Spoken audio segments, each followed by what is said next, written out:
there is a season and a time to every purpose under the heaven. And that's right. To everything there's a season. Even there's a season to push out this gospel. Okay, to push out this truth. There's a season, there's a time to do so. All right. There's a time when it's profitable, and there's a time when it's probably won't be profitable to you for you to broadcast it. Okay. When you are like I said before, when you're on a job, okay, when you are in a setting where you know that it's not, it's not going to benefit much, it's not going to benefit anything, hey, then don't do it, man. Okay, even brothers on social media, you should be mindful about how you are conducting yourselves on social media. All right. To everything, there's a time and a season. To everything, there's a season and a time to every purpose under the heaven. So I'm going to jump down to verse 7. It says, a time to rend and a time to sow, a time to keep silent and a time to speak. So there you go, man. There's a time to keep silent. Just like how Yahweh Shai told his disciples, okay, that don't tell nobody that he was the Messiah, and there's a time to speak. And Yahweh Shai, there's many examples where the Lord spoke, where he broadcasted who he was, okay? But it was because he had discernment and understood when it was appropriate, when it was the right season to do so, okay? So this is Colossians chapter 4, verse 5. It says, walk in wisdom toward them that are without, redeeming the time. Let your speech be always with grace, seasoned with salt, that ye may know how ye ought to give answer to every man. Okay, so you got to walk in wisdom toward them that are without, meaning what? That are without the circle, that's not in the fold of being a sheep of Yahweh Bashim Yahweh Shai. All right, you gotta know how to be, okay, in the world but not of the world. You got to know how to be a user but not an abuser. All right, you got to know how to be a sheep amongst wolves.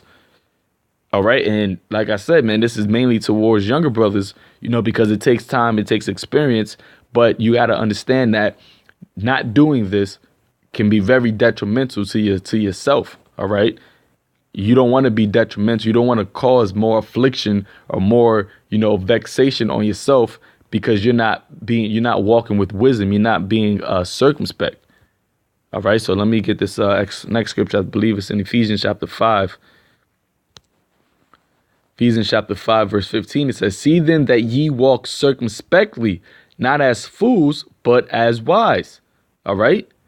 Because a fool, the scripture tells you that a fool will give, doesn't know the time to speak.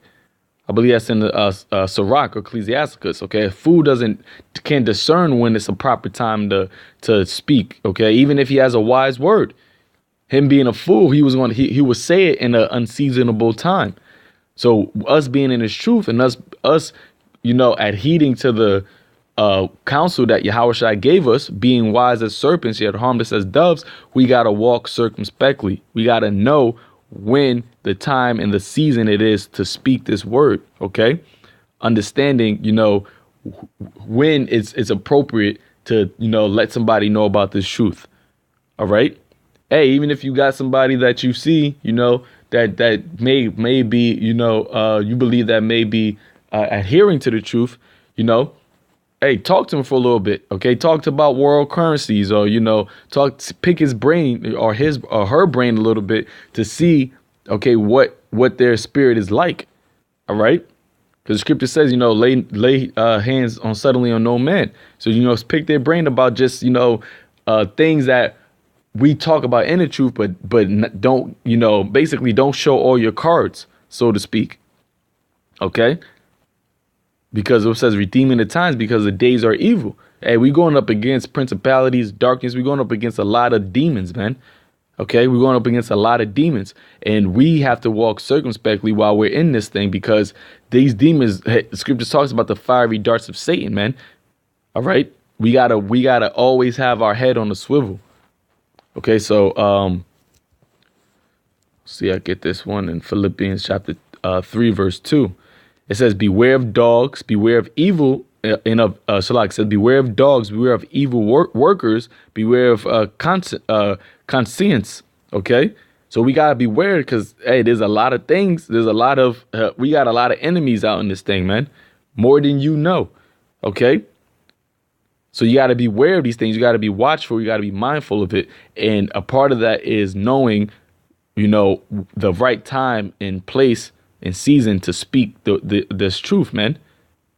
Okay, so if we get this last scripture, this is in the book of Sirach, chapter 20, verse, or Ecclesiasticus, chapter 20, verse 6, says, some man holdeth his tongue because he hath not to answer, and some keepeth silent, knowing the time. Salakia.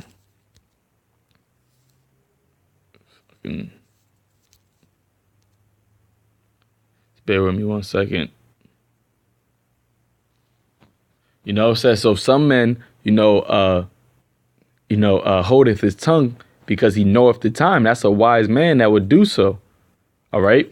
Read it again. It says, some man holdeth his tongue because he hath not to answer. And that's another thing brothers got to realize too. If you don't know the answer, don't just try to wing it. OK, don't butcher the scriptures just because you don't want to say I don't know.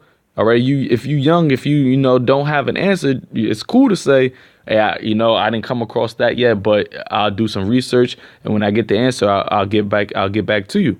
OK, there's no problem. It says, and some keepeth silent, knowing his time. Verse 7, a wise man will holdeth his tongue till he see opportunity. And that's the key point right there. All right. A wise man is going to hold his tongue. All right. On speaking his truth until he sees the opportunity, in his day-to-day walk. OK. All right. Like I said, man, you don't want to be that person, to put more vexation on yourself because all you're doing is babbling. All right. To people who about this truth, which is not really babbling to us. But if you're amongst fools, it's going to be what? It's going to be babble to them. It's going to be, it's not going to be anything to them. It's going to be like a pearl to a swan. It's going to be nothing. It's not going to be valuable. OK, so it says a wise man will hold his tongue till he see opportunity, but a babbler and a fool will not regard and a fool will regard no time. All right. And that goes on many different facets, man. All right. Hey, even when it comes to, if you trying to, entice a chick. All right. You don't want to. These women, hey, scripture says, man, the majority of women, they're not going to be into this truth, man. OK, you might have to Jacob her. OK, you might have to supplant her. Now, not being wicked, but she don't need to know. She don't got to know everything, man. And especially if you just met her.